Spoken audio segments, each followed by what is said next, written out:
Ethan lived a quiet, predictable life. One rainy evening, as he returned home from work, he found a black envelope waiting in his mailbox. The envelope was elegant, sealed with a wax stamp shaped like a crescent moon. Curious and slightly unnerved, he opened it to find an invitation to a legendary magician's show, happening that very night. Ethan had heard whispers about this magician, a figure shrouded in mystery, who only performed once a decade. Without thinking too much, he decided to go. The address led him to an old theater on the edge of town. Its grand doors were faded with age, the wood cracked. Inside the main hall, Ethan found a seat near the front. The audience murmured in anticipation. Suddenly, the lights dimmed further, and the velvet curtain slowly rose. A hush fell over the crowd as the magician appeared. He was tall and elegant, dressed in a black suit adorned with silver embroidery that shimmered faintly in the dim light. With a single wave of his hand, the room fell into complete silence. The magician's eyes scanned the audience, and with a snap of his fingers, everyday objects began to rise into the air. Hats, scarves, and even a chair floated gracefully above the astonished crowd. Gasps and whispers filled the room as the magician controlled the scene with effortless precision.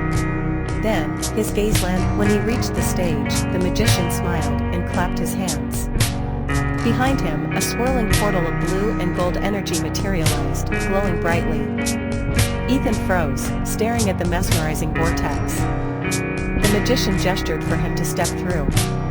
After a moment of hesitation, Ethan took a deep breath and crossed the threshold.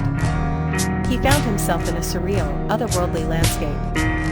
Floating islands drifted in the air, glowing crystals jutted out of the ground, and waterfalls cascaded into nothingness. Ethan wandered, awestruck, until he came upon a series of trials. The first was a mirrored maze that seemed to stretch infinitely. As he navigated, finally, Ethan reached the last trial, facing a shadowy figure that loomed in the darkness. Its form shifted, reflecting his deepest fears. Ethan stood frozen, but something inside him stirred. Summoning his courage, he took a step forward. The shadow began to dissolve, transforming into a warm, radiant light. As the light faded, the magician appeared once more, holding a glowing key. He handed it to Ethan, who felt a surge of strength and clarity as he accepted it. The magician nodded approvingly before guiding Ethan back to the portal. Ethan stepped through and found himself back on the stage. The audience erupted in applause. Ethan stood alone on the stage, holding the key. The applause continued, but he barely noticed. He felt changed, stronger, braver, and somehow more complete. As he walked back to his seat, he knew his life would never be the same. The magic wasn't just an illusion. It was real, and it was now a part of him.